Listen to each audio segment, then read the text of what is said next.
6. käik podcasti toob teieni Betsafe. No nii, tervitused taas kõigile rallisõpradele. 6. käigu stuudios on taas Raul Oessar ja Karl Kruda. No läheme kohe asja juurde, ei ole siin mingisugust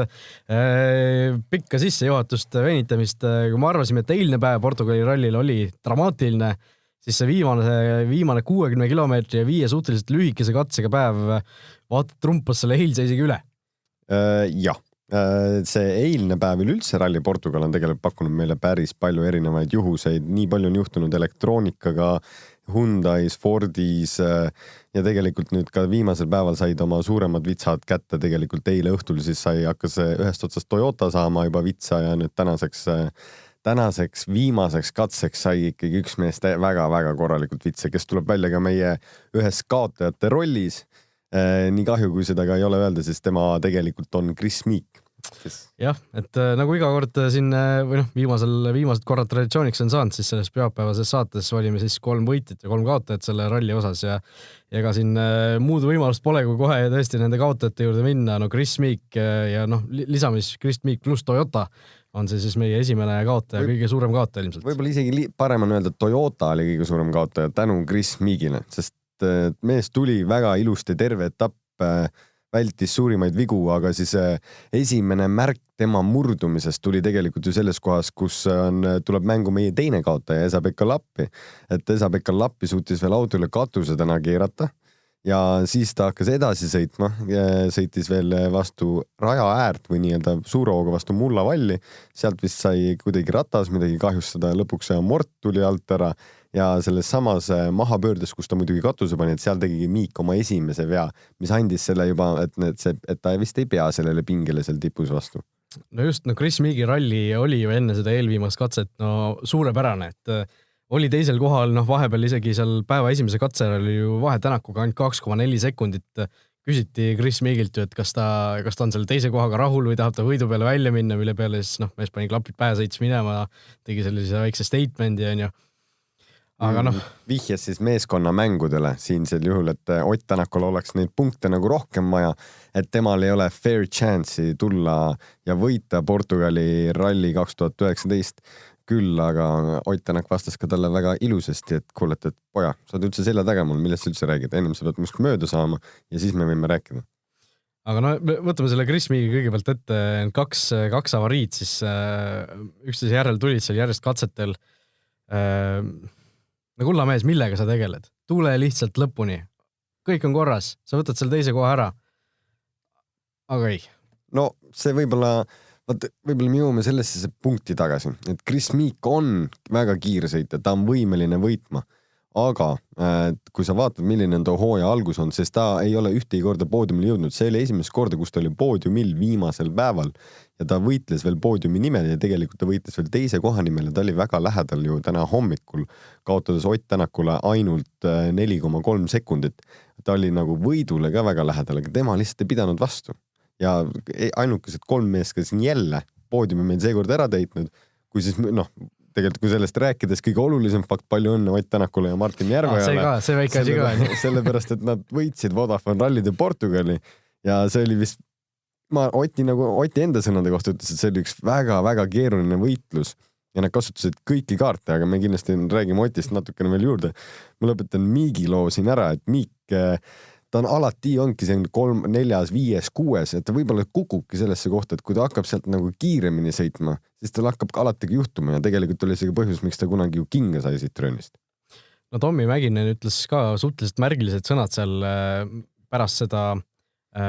siis seda Miigi teist avariit. Kõigepealt tegi selle spinni, kaotas selle teise koha ära, andis selle Nevillile ja siis viimasel katsel kohe alguses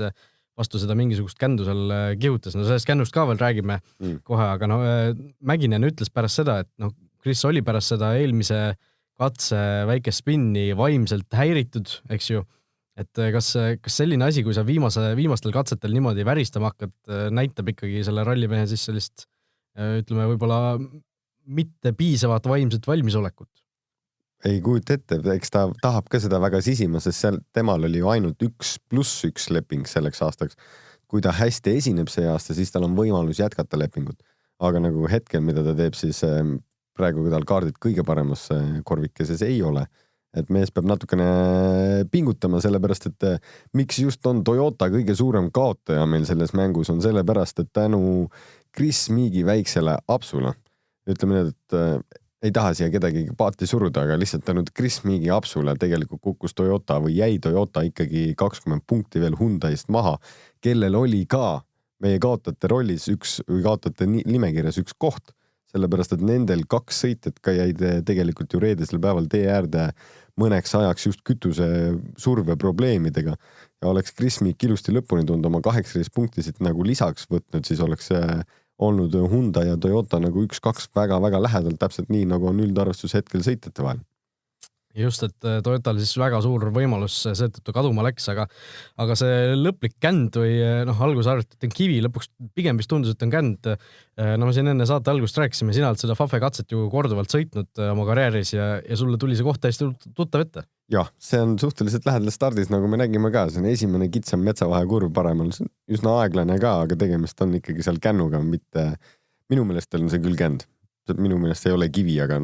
kui mina seal sõitsin, oli 4 aastat tagasi ja ma ei saa tõdeda, et see Portugali ralli ei viin mind nii-öelda trip down memory lane. 2015, kui ma seal sõitsin, siis läks üllatavalt hästi senimaani, kuni hakkasid organisaatorid mulle natukene käru keerama ja pärast seda läks mul kõik alla mäge, et ma kaotsin oma mootorid, aga kuni esimese päeva lõpuni ma tegelikult olin üsna heas tempos ja võitlesin ikkagi võidu peale ja juhtisin ka isegi, aga siis nagu ikka, ajaloovärk jääb sinna, las olla. No üks asi veel, see tõid päris huvitava fakti välja, selle oma R5 autoga sõidetud seal Fafe katsel aja võrdlus praeguste aegadega oli ikka päris viisakas, ütleme. Jaa, 2015, kui ma seal olin, siis Fafe katsel mina sõitsin ajaks välja, siis kus siin see nüüd oli, 7 äkki, vabandust, see oli 7.11,3 ja täna siis tegelikult sõitsid WRC 2 mehed teisel läbimisel 7.02 juba, et nemad tulid ka kiirimine, aga esimene läbimine mul oli üsna nendega sarnases tempos ja tegelikult oli 4 aastat tagasi ja mina olin veel vana R5 peal. Ei, läks hästi, ei ole hullu. Just, aga see tõesti Chris Meek siis sellise koha peal suutis 2 eksimust teha ja selle kogu hea seisu maha mängida, mis tõttu siis Toyota pluss Chris Meek on meie kaotaja number 1, aga kaotaja number 2 mainisid ka juba korra Esa-Pekka Lappi. Temagi viimasel päeval oma punktikoha maha mängis, käis seal kõigepealt üle katuse, seal samas, kus Meek siis hiljem spinni tegi ja hiljem siis järgmisel katsel juba natukene kahjustada saanud aerodünaamikaga autoga. Alguses tegi jumala hea spliti tegelikult. Väga hea. Mis järel siis sõitis, nagu sa ütlesid, vastu seda teeärset valli, lõhkus seal vedrus, amordi, mida iganes ja pidi siis katkestama, et Lappi ei suuda ikka neid rallisid puhtalt läbida, see hooaeg on ikkagi suhteliselt selline, dramaatiline. Dramaatiline, läbikukkumine on tegelikult seni Esa-Pekka Lappi jaoks. Dramaatiline. Lappil on tegelikult hea oli tõdeda, et see ralli tal oli väga hea kiirus ja tegelikult ta sõitis hästi, et esimesel päeval ka ju tal läks ju ref, mis tõttu ta kukkus sinna kaugemale natukene ja ta hakkas sealt tagantpoolt võitlema, et eks see motivatsioonikadu natukenegi oli, aga tegelikult ma pean tõdema, et see split, mida ta ikka selle poolkatkise autoga tegi, enne kui see tagumine ots üle serva läks vastu valli, muidugi tegelikult see tuli hästi ja tegelikult ta pingutas ikkagi selle koha nimel, et tuua meeskonnal head punktid, lihtsalt kahjuks see aerodünaamika võib-olla selle esimene järsem kurv või see võis olla suhteliselt stardis ka, et ikka juhtub, aga eks nüüd tuleme varsti tema enda territooriumile Sardiinias on ta tegelikult hästi esinenud, rasked sellised kitsad etapid sellele mehele sobivad ja olgem ausad, pärast Sardiiniat on tulemas tema enda koduetapp ja enne seda on ta veel tulemas ju meile siia Rally Estoniale harjutamaks, kiiresti sõitmaks ja võtmaks mõõtu Ott Tänaku vastu, pärast mida ta siis suundub oma kodu MM-etapile, kus ta tegelikult on võitnud ka oma esimese ajaloo WRC etapi. Aga Lapil, ütleme, praegu see surve on ilmselt päris korralik mingisugust tulemust lõpuks teha, aga Rally Estoniale ja kõikile pealtvaatajatele tasub ilmselt kiivrit rajaarde kaasa võtta, et selle mehe neid viimaseid minekuid arvestades, aga kui MM-sarja üldkokkuvõtted ka vaadata, siis kui sa oled Andreas Mikkelsenist tagapool, kes ei ole isegi kõiki rallisid kaasa teinud, siis see ikkagi on omaette näite, et Lappi peaks olema praegu WRC sõitjatest nendest, kes on kõik rallit kaasa teinud ikka selgelt viimane. no Latval on tast 4 punkti ainult eespool muidugi, aga ikkagi suhteliselt nukker on see asi olnud Lappil, et tema on meil kaotaja number 2. Kaotaja number 2 tõesti jah, ja kaotaja number 3 on siis meil Hyundai. See on ka tegelikult läbi kukkunud nädalavahetus, et rushiti tempokalt sisse, Sebastian lööb sinna autosse, kuna Tšiilis oli hästi läinud ja nüüdseks nädala lõpuks tulemuseks tegelikult Dani Sordo sõitis ka vahepeal Fafe külarallit, mis toimub siis samadel nendel viimase päeva katsetel, seda küll R5 autoga, aga kogu ettevalmistus oli ka selle pealt, et Portugalis võtta suhteliselt maksimaalne tulemus. Terri Neuville täitis oma osa väga hästi, aga tegelikult meeskond samamoodi nagu Otil kukkus tagant ära ja võib-olla isegi kõiki kolme võitjat vaadates siis, kes on meie võitjakategooriates, kelleks ongi siis Ott, Neuville ja Ogier, kes tõid siis sõna otseses mõttes kastanid tulest välja, siis nendel kõigil tegelikult ei ole ju toetavat meeskonda, et kõik ikkagi võitlevad üksinda lõpuks oma MM-tiitli nimel ja see, kes nendes kõrvalmeeskondades, kõrvalautodes suudab natukenegi panustada sellesse MM-i nii-öelda tehase tiimi punktidesse, siis see on see vahe, kus need tehase tiimid on nagu välja ette tulnud ja võib-olla Adama oma mitmete valikutega ongi saavutanud selle edu, kus ta praegu on, et no, see ongi võib-olla need kaardid, et inimesed räägivad küll, et kas see on õige taktika, mida kasutada, aga kui sa võita tahad, siis ja sul on tugev meeskond ja sul on võimalik valida, nagu võib-olla jalgpallis, et sa ju valid endal selle meeskonna, kes sul sellel etapil välja läheb, et kes on tugevam, kes on vigastatud.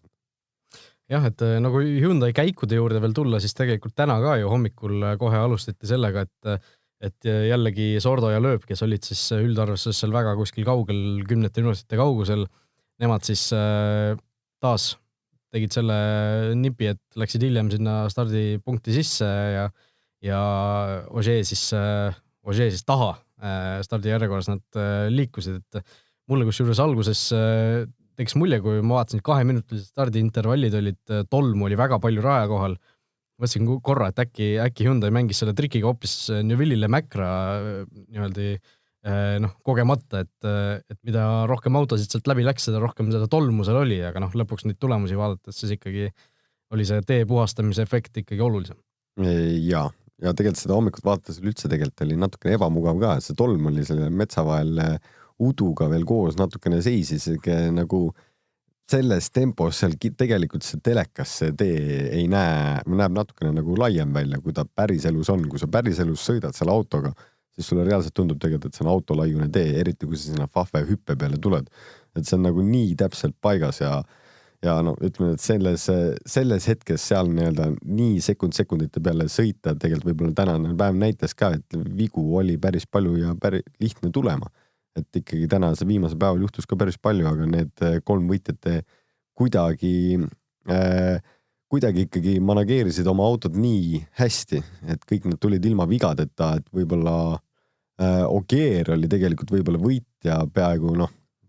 võib-olla kõige tugevam nendes, sest tema ei teinud ühtegi viga selle nädalavahetuse jooksul, et Neuville tegi ühe väikse spinni või overshooti, et ühest pöördest läks liiga kaugele. Otil oli ka, et oleks peaaegu ju silla betooniposti meil üles leidnud, mis võib-olla oli tingitud sellest esimesest amordist, mis tal eile katki läks, aga õnneks oli kõik hästi,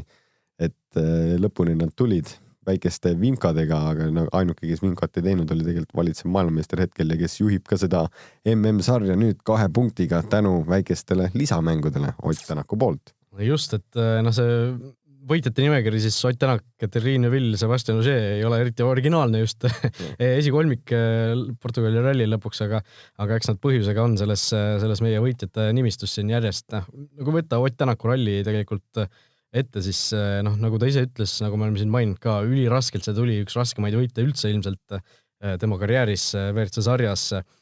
Eriti närviline oli see eilne päev, täna läks juba libedamalt, eks ju, aga tõesti see amordi purunemine, see peaaegu silla posti vastu sõitmine, kui sinna oleks see kokkupõrge tulnud kõvemini, ma arvan, et sinna oleks võinud see ralliga jääda tegelikult. Või vähemalt eilne päev, et see oli ikka päris ärev moment tegelikult, kes ei ole seda näinud, siis Delfist võib selle kindlasti üles otsida, see on eraldi uudisena meil välja toodud. Aga Tänaku juurde tulles, siis ta ütles tegelikult eile mitu korda, et noh, kui Jari-Mati Latval oli teisel kohal, et ta nagu Latvala pärast väga ei põegi, et oluline vahe Neuvilli ja Ožeega. Noh, täna Miigiga ka tegelikult, noh, Miik tuli vahepeal päris lähedal, aga Tänak jäi nagu väga rahulikuks. Eile me sellest ei jõudnud rääkida, aga kui oleks olnud olukord, et noh, Tänakul oleks midagi väikest juhtunud, ta oleks kukkunud sinna, ma ei tea, kas Latvala või Miigi taha, siis mis sa arvad, kas praegu MM-sarja, mis on siis 7. etapil on vist täpselt see pool sarjast on läinud, oleks Tommi Mäkinen mingisugused tiimikorraldused saatnud sinna Latvalale või Miigile kuskile kõrva, et ole hea, lase Ott mööda? Ei oska spekuleerida. Ei tea, kui palju, kui head rehvid Otil all on või kui palju pidamist tal on. Eks kõik on ju ikkagi meeskonnas mingi maani võrdsed, aga tuleb ka silmas pidada seda, et mingi hetke pealt tuleb ära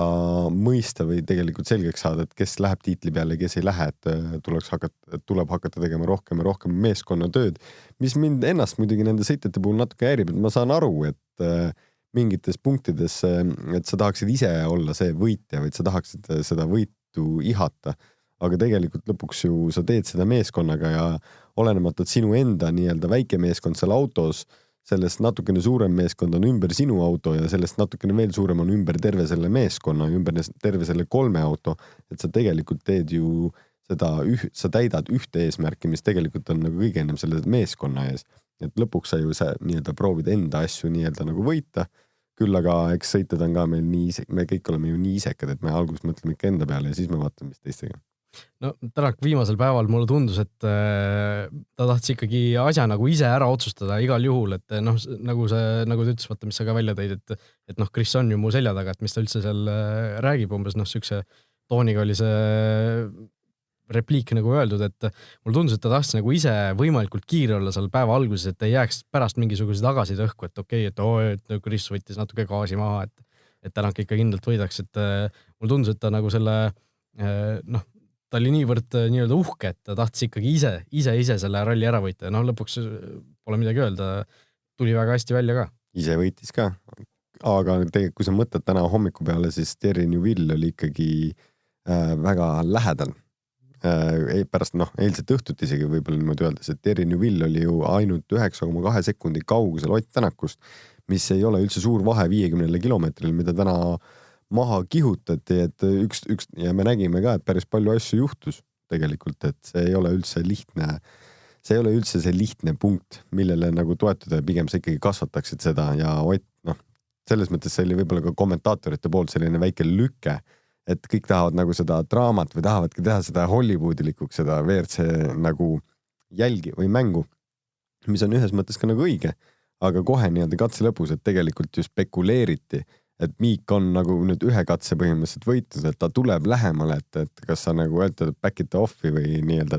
et kas sa lubad Miigil võita, et siis see oli nagu selline täpselt süke küsimus, millele Ott vastas minu meelest jumala geniaalselt, et ennem ta peab must mööda saama. Siis vaatame edasi. Ja no kõige lisaks kiiretele, ma ei tea, jalgadele kätele, siis Tänakul töötab väga hästi ka pea, nagu me nägime viimasel katsel, nagu sa mainisid, väikse trikid ja ta lõpuks tegi. Splittides oli seal, kohati oli kiirem, kohati oli napilt teine, aga finiši eel korra vajutas pidurit ja langes siis selle punktikatse arvestus 3. kohale, mis tõttu ta siis alustab Sardiinia rallit teiselt stardipositsioonilt, sellepärast, et Sebastian Ogier tänu sellele, et Tänak ei võitnud punktikatset, jääb siis M-sarjas üldliidriks, et noh, me oleme siin vahel isegi spekuleerinud, eks ju selle üle, et kas sa pigem võtaksid vastu selle paar punkti MM-sarjas või alustaksid järgmisel kruusarallil paremalt positsioonilt, et noh, me nägime selgelt siin ära, et Ott Tänak pigem annab nüüd paar punkti ära ja alustab Sardiinias teiselt stardipositsioonilt. No Portugal näitas ju meile väga hästi, et kui ta teiselt positsioonilt saab alustada, siis kõik on väga okei. Et siis ta ju tuleb ikkagi võitjana välja sellest olukorrast ja ainukene, mis minul selle kohta on öelda, et tegelikult nagu väga hea taktika, küll aga natukene võib-olla oleks võinud paremini Matuga seda aega planeerida. See oli ikkagi Tänaku, ütleme, teine suur eksimus. Ja see oli ikka, selle ralli üks, ma arvan, suurimaid eksimusi. Võib-olla, et tegelikult see üks punkt oleks ka kindlasti kasuks tulnud juurde, et kui oleks lihtsalt, võib-olla natuke liiga vara tuli Ott gaasi pealt maha, et kaotas 0,7 ikkagi Neuvillile Power Stage'il, et oleks võinud ikka vähemalt võtta teise koha punktid, aga mis seal ikka, võib-olla järgmine kord need 0 komad ka saavad meil selgemaks, et asi on päris tihe, see annab ainult aimu, aga ütleme need, et ilus oli vaadata seda lõppu ja tegelikult Sebastian Ogier oli see mees, kes oli päris kurb, kui katse lõpus tuli öelda, et palju õnne sulle, et Chris Meek katkestas just, et sa oled nüüd 3. ja poodiumil, siis tema nägu just kukkus ära, et ma pean nüüd sardiines nüüd teed avama. Jälle selle saha välja võtma kuskilt. See oli tegelikult tema näos jooksis välja see, jumalauda. Aga pole midagi teha, eks see on comes with the territory, nagu inglise keeles öeldakse, et kui sa oled M-sarja üldliider, siis sa pead sellega arvestama ja kui nüüd Sardiinias kõik hästi läheb, siis Ott Tänak on jällegi Soome ralli üldliider, nii et vaatame, või on selline stsenaarium täitsa võimalik, et aga kui Tänak suudab juba teisena väga kiiresti sõita, siis täitsa huvitav oleks näha, mida ta siin esimesena startides üldse suudaks, kui kiiret tempot pakkuda, aga eks see on tuleviku muusika praegu. See ralli ikkagi andis väga korraliku aimu sellest, et tegelikult mees tuli teiselt kohalt ja ikkagi superkiirusega koos Martiniga, et kodutöö on hästi tehtud, mehed on väga kiired ja väga enesekindlad, et tuleb oodata ainult juba nüüd järgmist Sardiinia etappi. Just, teistest võitjatest natuke oleme siin rääkinud juba, Ogier ja Neville ja Ogier teise ja 3. koha siis said, tõusid, või me oleme kogu aeg rääkinud seda, et need rallid lähevad alati nagu sama mustri järgi, et Neville ja Ogier esimesel päeval kuskil seal lõunapausi ajal võivad olla seal 10., 11., aga need mehed sealt eest kukuvad ära ja lõpuks, selline ehtne näide see Portugali ralli, mõlemad mehed lõpuks poodiumil, kuigi seda kiirust avapäeval ei olnud üldse, järgmistel päevadel tegelikult oli seda kiirust ka väga korralikult. Aga ikkagi põhiliselt seetõttu, et teised mehed sealt eest järjest ära pudenesid, nad ikkagi lõpuks poodiumil jõudsid ja pole midagi öelda. See on nagu klassi näite. See on tõesti klassi näite ja tegelikult pole mitte midagi selle kohta mul väga juurde lisada, sest see, kuidas see top 3 ikkagi sükest tempot praegu meil teeb, see on ikka uskumatu, et lõpuni välja ikka selliste tulemustena, aga see võib-olla miks ka need on nii-öelda seal ees ja seal tipus, et nad on tegelikult sõidavad võib-olla nii-öelda, kui kõik sõidavad 100% alguses, siis nad on äkki nagu 99-98, nii palju vigu ei tee, et tegelikult ju Newville tegi ühe väikse vea, Ogier ei tee mitte midagi, Ott tegi ka võib-olla milleski tingitud vea, aga ikkagi ralli lõpuni välja, siis nemad seda asja juhivad, üldtiitlit nad juhivad, et see on arvatavasti see MM-tiitli saladus, et sa ei saa igal pool olla kõige maksimum, sa pead ka vahepeal leppima võib-olla olukorraga, kus sa ei saa olla kas kõige kiirem või nagu metsas, et nad ei saa ju seda endale praegu lubada, et keegi kuskil metsas lõpetab, nagu lõpetas Chilis Newville, kellel tegelikult avarii, mis nüüd tagantjärgi tuli välja, oli 22 G-d oli see jõud ja energia. Seda ei suuda nagu ette kujutada hästi, aga kui sa ütlesid, et see on nagu meistritiitli saladus, siis tegelikult ei ole see ju kellegi saladus, et aga teised ei suuda ikkagi nagu seda, selle järgi nagu toimetada, aga see selleks, seal viimasel Fafe katsel tegelikult see punkt, nii dramaatilist punkti katset ei mäletagi ammu, et päris Hispaania 2016 äkki. Võt sina mäletad. Ogier pani crashi Volkswageniga ja Mikkelsen võitis oma elu esimese MM-i. Ma ei kahtlegi, et on olnud sama dramaatilisi või veel dramaatilisemaid neid punktikatseid, aga see oli ka ikka päris okei. 2017. Et me võime jääda neid ette lugema, sina võid jääda ette lugema, aga võtame selle tänase katse ette. 2 meest tegid sellise avarii, et katse pandi seisma. Lööb ka tegelikult ju tegi avarii, me ei tea, kas ta nüüd jõuab sinna lõpuni või ei jõua, igatahes Gus Greensmith kõige sellisema suurema võib-olla avarii tegi seal, me siin enne mikrofonide käima panemist ka natuke rääkisime sellest, et tundus, et tal kuidagi see mingisugune vedrustus või asi läks katki sellel hetkel, kui ta hüppesse läks. Sul oli päris selline asjalik seletus selle kohta, kuidas siuke asi võimalik on? Geomeetriliselt on see, et kui sa autot pidurdad, siis esimesed rattad alati lähevad kokkujooksu, nagu sõidaksid suuskadega pitsat, et proovid nagu pidurdada ja kui sa kiirendad, tekib lahkujooks, et rattad vaatavad nii-öelda üksteisest nagu eemale. Ja täpselt enne seda hüpet sa pead pidurdama, et selle oo maha saada, sest muidu sa lihtsalt lendad võib-olla liiga kaugele ja liiga kõrgele ja tuled maha liiga suure pauguga. et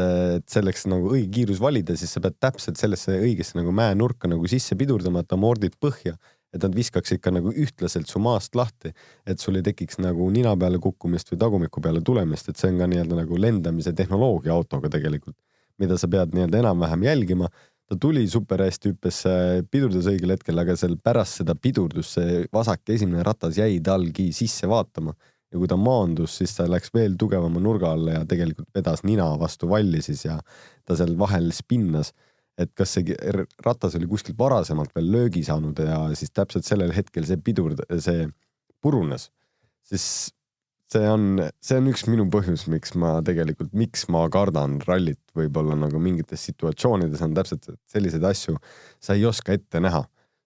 Kuni täpselt selle punktini kõik oli okei, rool oli sirge, kõik toimis, kõik juhtus, et nagu ei tundnud ka, et midagi oleks valesti. Sul on 2 kurvi lõpuni minna ja siis sul võib juhtuda väga suur avarii, et temal oli tegelikult nii-öelda lihtne avarii nagu tee peal, et lihtsalt üle katused ei käinud, aga kõik nurgad said pihta. Siis Ott Tänak kunagi Argentiinas vist jooksis ka pärast ühte hüpet nagu rool lukku, siis R5 autoroolis ja ta tegi ikka väga suur avarii ka pärast hüpet, et neid juhused on inimestel nagu ette tulnud ja need hüpped on ka nagu ohtlikud, et miks ka hüpet ümber alati, kui sa rallit jälgid, et siis seda on nagu põnev vaadata, aga sa ei tohi kunagi arvata, et sa oled turvalises kohas, sellepärast et auto võib teha imelisi liigutusi ja tegelikult sa võid lõpuks olla ka vales kohas. Nojah, kui selline avarii oleks Ooninpohja hüppel kuskil tulnud, saaks kuskil vastu puud sõitnud, on ju, mitte seal turvaliste vallide vahel, et selles suhtes isegi läks hästi, aga Greensmiti suhtes minul oli täiesti, otseblogi tehes mul oli valmis kirjutatud, et kas Greensmit tuleb kenasti turvaliselt oma esimese WRC MM-ralli lõppu, on ju, aga tuli ära kustutada see sealt kiiresti, et olin juba valmis enterit vajutama, aga tuli avarii ja selles suhtes väga kahju, et tegelikult tegi ju täitsa tubli ralli. Väga tubli sõit oli tegelikult, hoidis kenasti peal, mul oli hea meel seda vaadata ka, sellepärast, et kas ei ole mind kunagi võitnud, et igal asjal on omad positiivsed küljed alati, aga sellegi poolest väga kahju oli see, kuidas see lõppes tal, sest tõesti ta tegi suurepärase nädalavahetuse, sai kogemust nii eest, keskelt kui tagant otsa startides ja võib-olla tegelikult saigi full-on kogemus, et sai hüpata, lennata ja crashida ka ühe WRC auto ära, et seda ei saa kõik inimesed teha. Jah, aga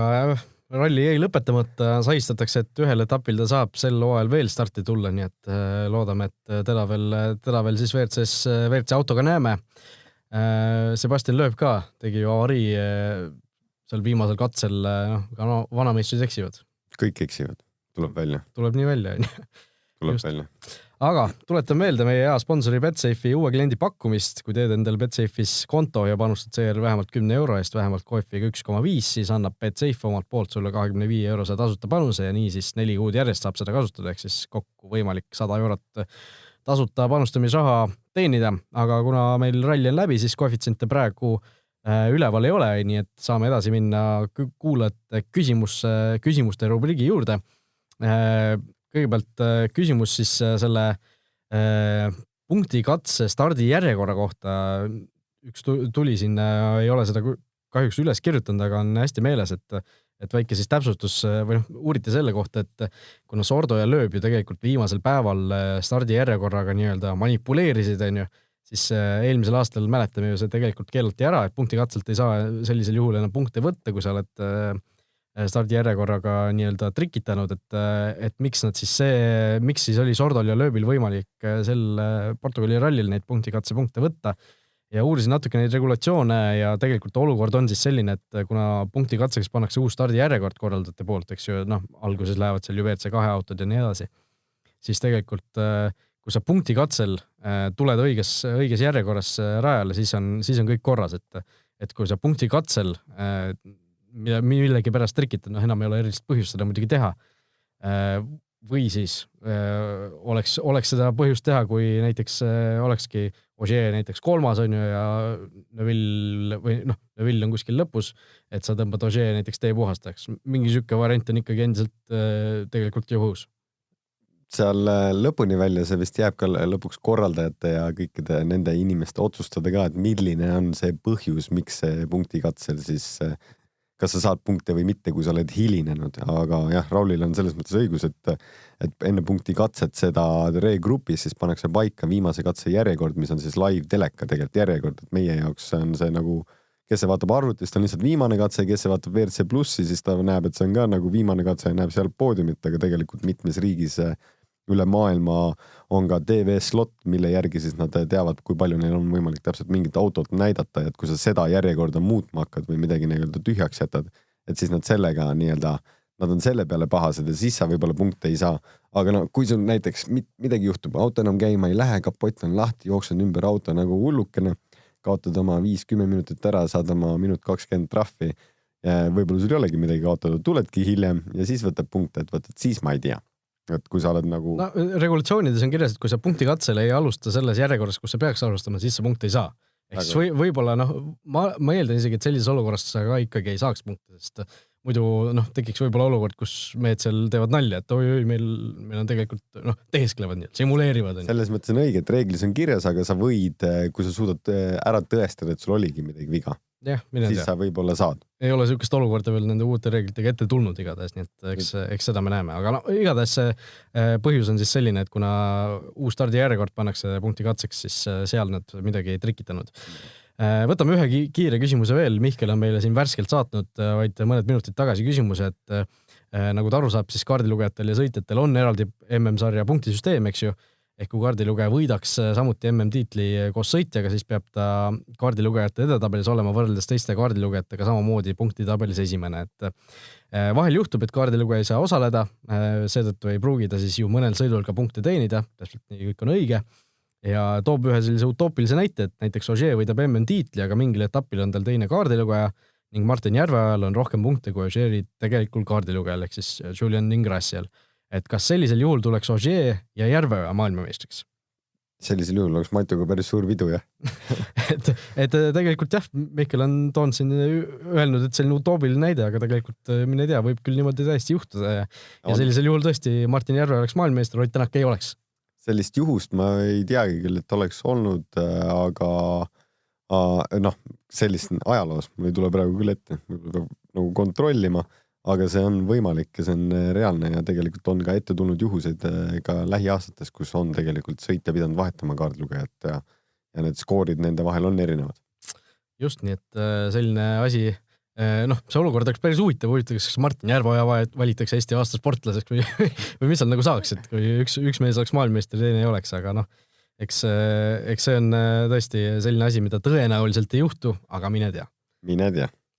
Vot, selline oli siis 6. käigu Portugali ralli kokkuvõttev saade. Aitäh, et olite meiega selle nädalavahetuse jooksul. Kui teil on meile küsimusi, siis saatke need aadressil 6kaik@delfi.ee. Ja üks täpsustus veel. Oleme siin selle Sebastian Loebi numbri 19 mängu välja kuulutanud, eelmine ralli selle kuulutasime ja siin ütlesime siis õige vastuse ka esimeses saates välja, nii et kuna see nädalavahetus oli nii tihe ja nii selline väsitav, siis otsustasime, et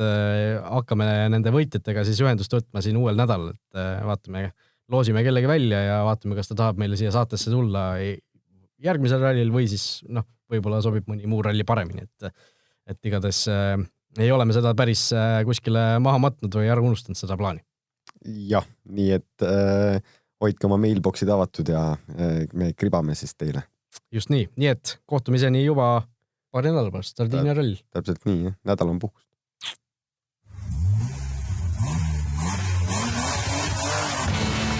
6. käik podcasti tõi teieni Betsafe.